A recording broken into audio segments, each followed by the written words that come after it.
And I'm wondering if we actually do care about this. Do we care that Eminem told Vivek not to rap his song anymore? I don't know. Who cares? It's not the first time who did it. I don't understand why people are in outrage. He does not want his song to be attached to any political personality or whatever that may be. Whatever his reason is, it's his song. Okay. And whatever he wants to do with it, go ahead. Let's get the show on the road and talk about things that really stuck out for me. Welcome to the GBA podcast, where guilty by association meets gritty, blissful ambiguity. What's good, and welcome everybody to a brand new episode of the GBA podcast, Guilty by Association meets Gritty, Blissful Ambiguity. My name is Ness Rain, and I am here coming to you from and with my computer, my laptop, where I have all my notes, because I have notes these days. I don't want to get things wrong, like, you know what I'm saying? And the first thing I want to talk about this week, after I'm gonna say thank you for the support, but also please tell a friend to tell a friend to tell a friend to tell a brother, a sister, a cousin, a mother, a grandmother, an auntie, an uncle, or whoever to tune in and listen to this podcast. We are available on all streaming platforms and of course on YouTube. Also make sure to hit me up on social media. Ness_Rain is what I go by most. Except on TikTok, it's Ness_Nose_nothing. Shout out to JD Fresh. He used to be with me for season 4 and some of season 5 of the Open Damage podcast. And of course, with Nasima, shout out to you, but shout out to JD because this TikTok name was inspired by him. Alrighty. So there is a condition I've been suffering from since I can think since forever. I am somebody who gets secondhand embarrassment very easily, which is not a smart thing to let my friends know because they abuse this. They really do. They try to make it awkward for me wherever it is. But there is actually something that's way worse than secondhand embarrassment, because this goes almost into shaming people, being judgmental. I've been called all kind of things, but I can't help it, y'all. This is not on purpose. And a couple of years ago, I came across an article that had a name for this condition, because my friends, the ones that suffer from the same condition, we made actually up our own name for it, but there was nothing special. It was just nice to see that this actually has a professional name. And then I forgot about it. And luckily I came across it recently, and I thought I gotta share it because there might be a lot of y'all out there who feel the same way and just don't know what to call it. So the professional name is SRS, stands for Sudden Repulsion Syndrome. And if you are smart, you can already kind of think what it could be, right? Like, what could it possibly be? Let me explain. Very easy. You meet someone, you're totally into them, and then they do just the smallest thing that doesn't agree with somewhere in your brain, somewhere in your mind, in your brain, and you're like totally turned off by this person. You're repulsed by them. And it just happened like this. Like, they could be like the best thing ever. Like, this is the greatest guy, the greatest woman you ever met. And you hang with them, you spend time with them, and everything they say you're in awe of, and whatever that is, their personality, their sense of humor, whatever that is that you felt for them, their looks. But they're gonna do just or say the littlest thing that might be normal or not even as bad to most people. But in me, it'd be like like straight turn off, you know? That's it. Like, I don't want to see this guy, I just want to run. And I've been in the situations where I've been on dates and I just haven't returned after taking a phone call or using the bathroom or whatever, you know, or texting a friend, hey, bail me out, you know, something like that. It can also happen. It also happened to me where I had some people come visit me and there was a person amongst these people, and they said something to me on the phone, and literally, and this is really mean, and I know I'm kind of like part of the mean club girls sometimes involuntarily. I'm working on it. I just didn't open the door. So sudden repulsion syndrome basically is when you're repulsed by someone all of a sudden, like suddenly, like it just happens because they did something, they talked about something, they mentioned something. It could be like something like you having a date and this person says, "Oh, I gotta hit the bank." I'm like, bro, why don't you do that before? Like, I don't want to know that you're hitting the bank. I literally like don't want to know that. But whatever. Um, so if you suffer from it, look it up, find it wherever, Google it, sudden repulsion syndrome. Something else that we got to talk about this week. I talked about it last week on social media already, and it's crazy that this story is still ongoing. That's why I have to speak on it here. So there was the World Soccer, the Soccer World Cup for women recently, and Spain is the World Cup winner 2023. It took place in Sydney, and they won. They played Britain. They won. It was obviously big excitement, big everything. And the president of FIFA Spain, Mr. Luis Rubiales, decided to let let euphoria take over, and he kissed one of the female players of the team, Jenny Hermoso, on the lips. So, you can say all about Southern man, macho man, and whatnot, blah, blah, blah, blah, blah. But honestly, in this climate that we're in today, for somebody to actually literally do this, a man, especially when we know like a lot of things and a lot of entities are anti-man these days, and there's a lot of bashing of masculinity and whatnot. Why do you have to stand out for the wrong reason? This was like the dumbest move ever. You're just gonna kiss a person, a female, publicly on the mouth. I mean, and then I don't find this to be actually the worst part. This is obviously bad if somebody invades your space and gets physical with you without consent. But for me, the craziest thing is that he says it was consensual after she said, and she was provoked to say she didn't really enjoy this. I mean, what did he think was going to happen? Of course, she will be asked by journalists, by media. She will be asked by the media what happened and if it was consensual, if she enjoyed it, or whatever it may be. Well, she didn't enjoy it. She didn't want nothing to do with it. And the thing is, for me, he is the dumbest ever. Like, how are you doing this, bro?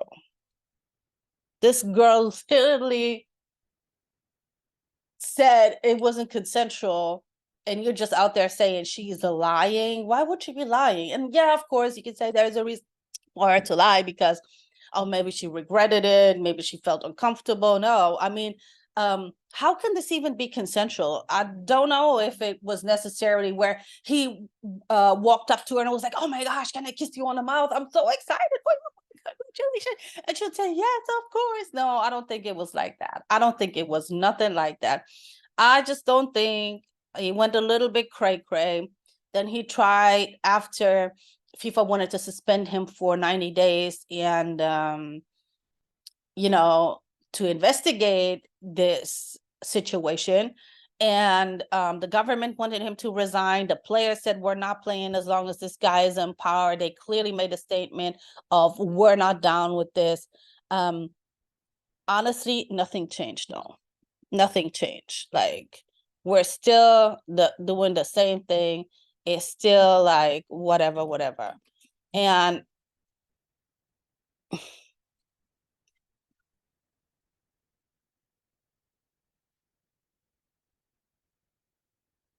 And the thing for that is, I just can say, I'm sorry, I seem a little bit distracted because my laptop is literally tripping for some reason. All right, so back to the matter at hand.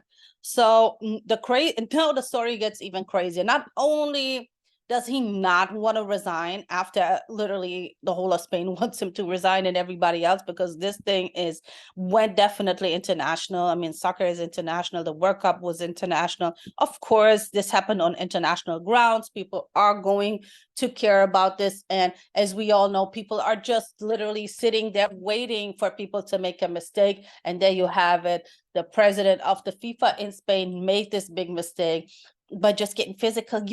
This whole time is up in Me Too era. Like, why do you feel like it's going to work out for you, bro? Then his mother decided to lock herself up in a local church in her village, in her area, wherever she's from, the southern of Spain. And she went on a hunger strike because she feels her son is being treated extremely wrongly. And she says she's not having no piece of it or whatsoever. And the thing is that, honestly, this is just absolutely insane, because now they had to take her out the church, take her to hospital, because she, obviously, I mean, she's an older lady, and she was in there for 2 days, I believe. And this is gonna, obviously, I don't know if she's on medication, like, a lot of old people, especially, or older people, especially in southern countries, suffer from high blood pressure, diabetes, and whatnot. So I'm not sure if she even has any conditions where she needs medication on a daily. Obviously, she had no food. She had no water, no drink, no nothing. So they say she's stable, but she's weak and her feet are swollen and whatnot. So I'm glad that they got her out of the church, because this is not worth it. And you seeing your mother doing something like this, bro, you got to step it up. You got to take responsibility and accountability for your action, because this was a very poor action. And I understand sometimes people don't think and they just act, but all you had to do is apologize and accept your suspension, or maybe resign, find yourself a different job. But it's time that everybody takes accountability for their action. It's always easier to blame it on other people or lie, but you know what? It doesn't do anything for you. It just leaves a bad taste when it comes to your name and your personality. And the next thing I want to talk about is also, man, it is also a very unbelievable and crazy story that took place in India. India has a very huge population. And as we learned in the past, and especially obviously in recent times, there are things that happen because there is a lot of uneducation or no education going on as much in the country as there could be. A lot of people don't know there's a lot of graping going on, a lot of taking advantages of women. Another crazy thing that there are looking at right now, which is happening in North India, there are 132 villages that haven't had any female babies see the light of day in recent times. So for the past 3 to 6 months, there were hardly any girls born. And they're looking at it right now. They say, possible reasons is the reason why they're investigating is because there's a lot of feticides, which means a lot of fetuses don't even get to survive. There's a high abortion rate when it comes to women being pregnant with girls, because preferably families like to have boys so that their name can be carried on to the next generations. Also, when it comes to property and inheritance, it's mainly the man who inherits land, houses, or anything.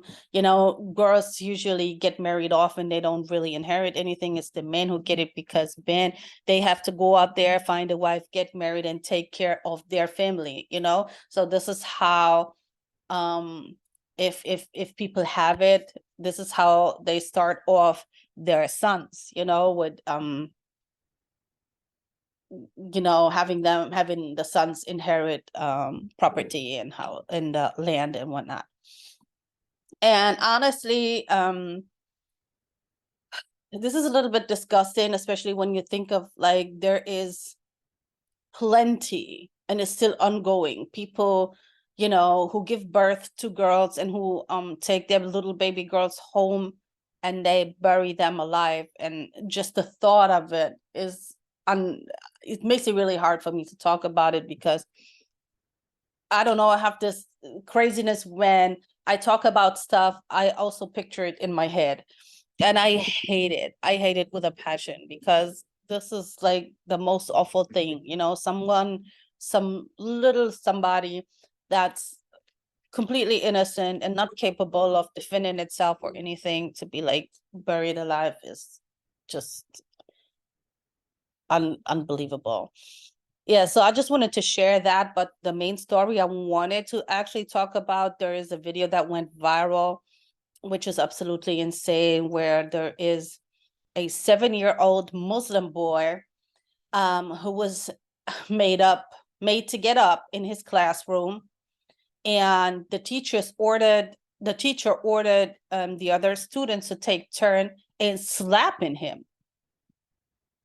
And the teacher defended herself by saying that she's disabled and she couldn't get up, so she had other kids basically do her job, beat him up or slap him, which I can't believe this is still happening in certain countries. I mean, we're all are advancing, we're all outgrowing. And one thing that countries fail to do is educate their people on so many different levels, advocacy, how to behave, how to treat people, whether it's kids, whether it's women, whether it's men, I don't know, whatever it may be, it's just like missing, totally missing. Everybody is just busy with political economy, which is absolutely important. We need the economy in every country to be stable for people to survive. We don't even need to talk about this, but I feel like you also need to make sure that your people grow.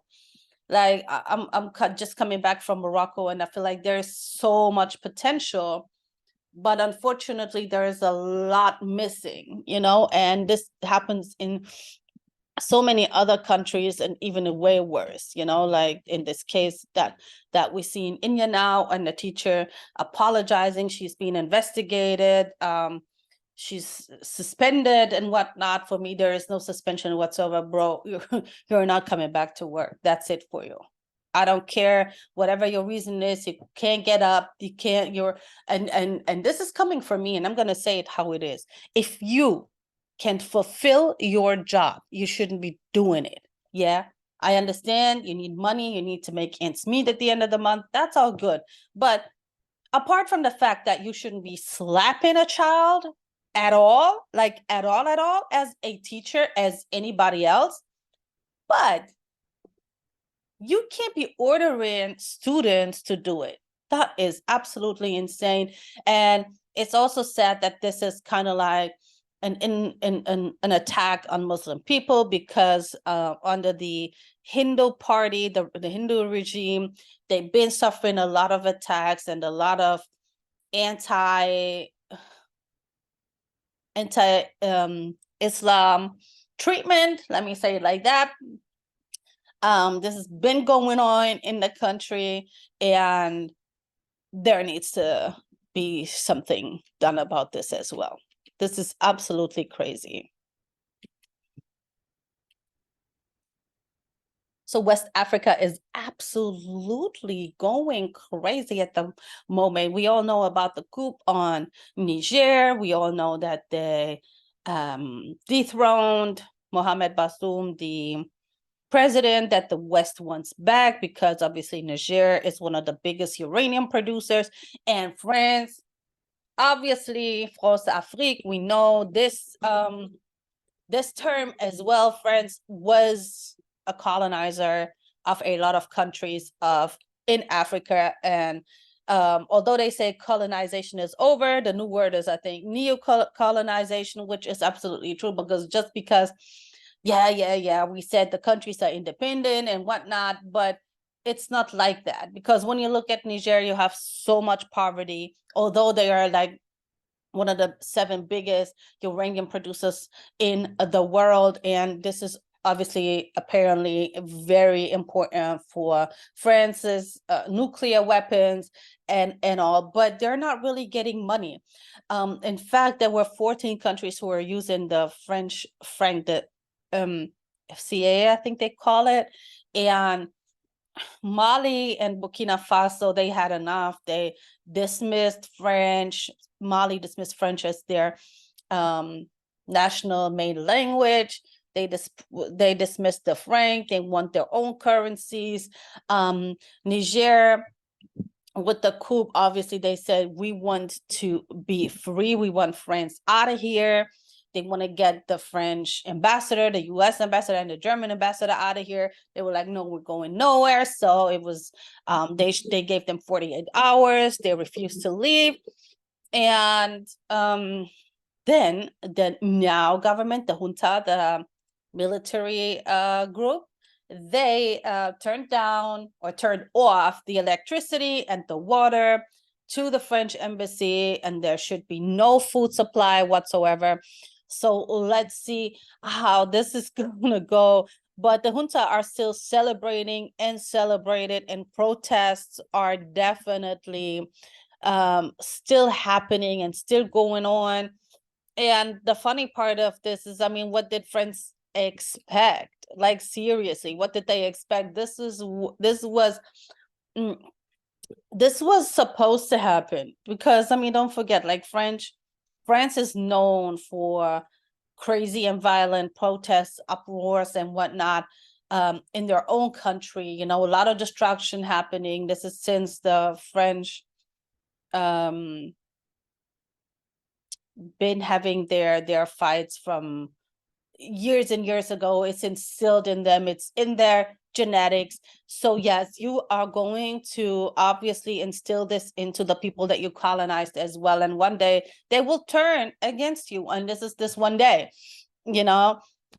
So we have more and more countries are doing this, like Gabon, also under the French. They had a very recent coup, and they arrested the president, Ali Bongo. He is somewhere begging his international friends to make noise, and more noise. And he doesn't allegedly know where his wife is, and he allegedly doesn't know where his son is. But you know what? At some point, people are gonna have it, and and they're gonna be tired, and they're gonna be sick of you, okay, and of the way. And then sometimes when you feel like, you know what, I don't have nothing to lose, they stand up and they fight. Yes, and this is what's happening. There's protests, there's celebrations in Gabon as well, because they want the French gone. They want, they turned over, they said the election that took place, it's not valid.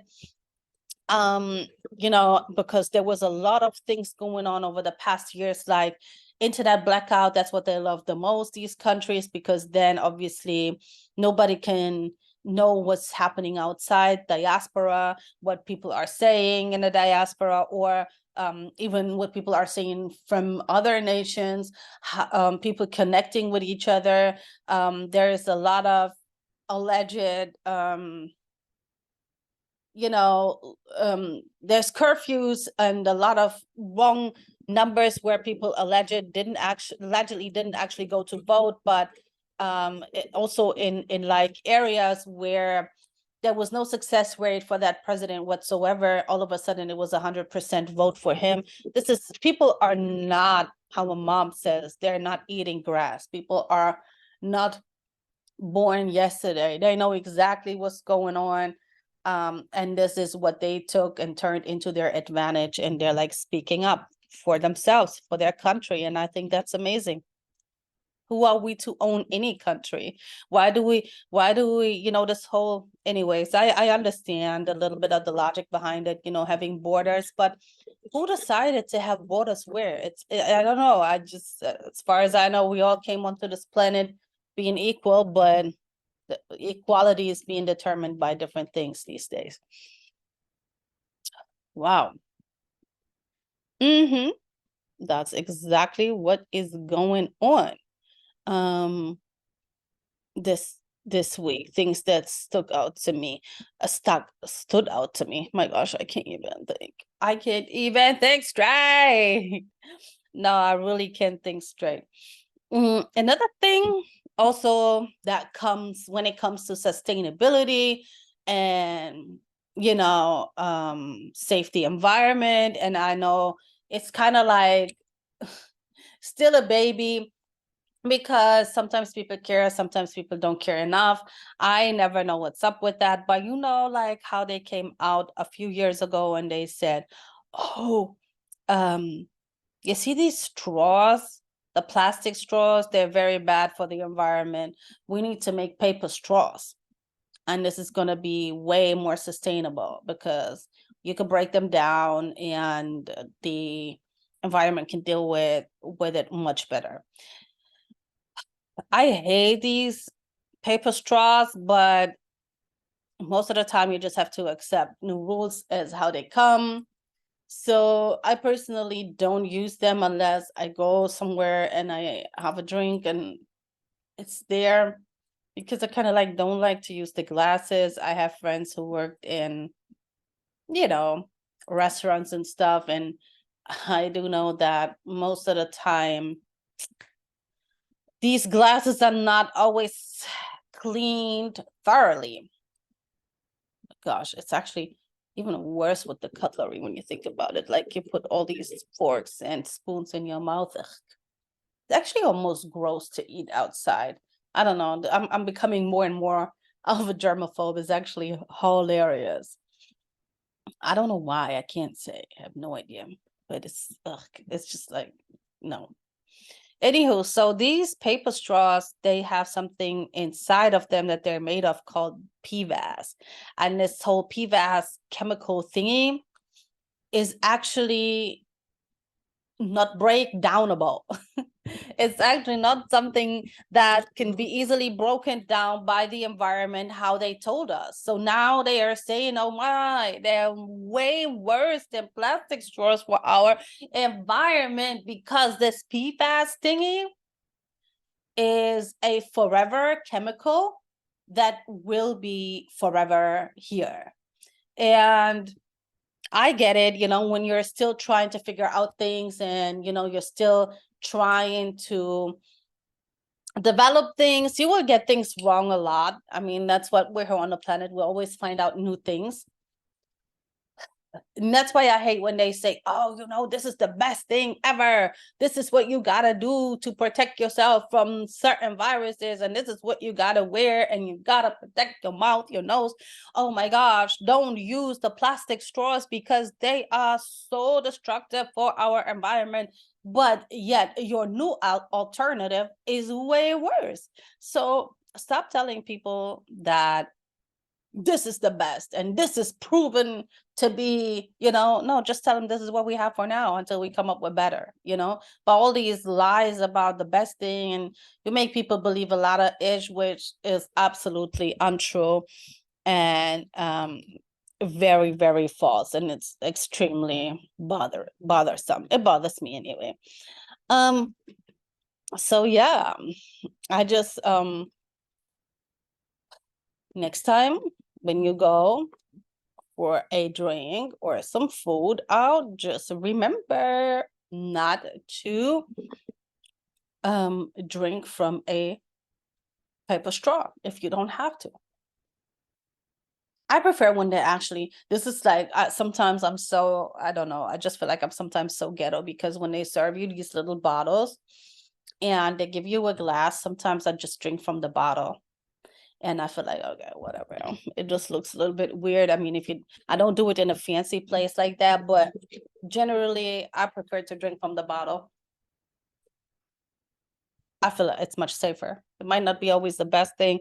I mean, obviously plastic bottles and all is also not a great option, but most of the time they actually serve glass bottles, I believe, if I'm not mistaken right now.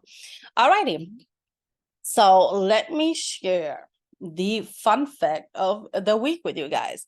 So everybody knows that feeling that when you're just falling asleep and then you're being like, you have this jerk, like you know, and then you just awake all of a sudden and you feel like really weird. This is actually something that's called the hypnic jerk. And what the hypnic jerk is when you fall asleep and you jerk awake, you jolt awake, your brain does it. Okay, your brain jolts you awake because your body fell asleep faster than your brain, and that led your brain to believe that you're dying. And because obviously your brain is here to protect us and protect you, it's gonna jolt your body awake. Like, hey, wake up. Yeah, that's the fun fact for this week. So next time when you have this jerk incident, your body just wakes up like that and you feel weird, you know what happened. Your brain thought you were dying and it didn't want you to die. It wanted you to stay awake and up and alive, not even awake, just alive. So yeah, that's that, guy. Thank you for tuning in. Thank you so much. I'll be back next week with, I believe, episode 10. Ooh, we're hitting the 2 digits. Make sure to subscribe to our YouTube channel. Make sure to share, like, comment, and see you next week. Peace out.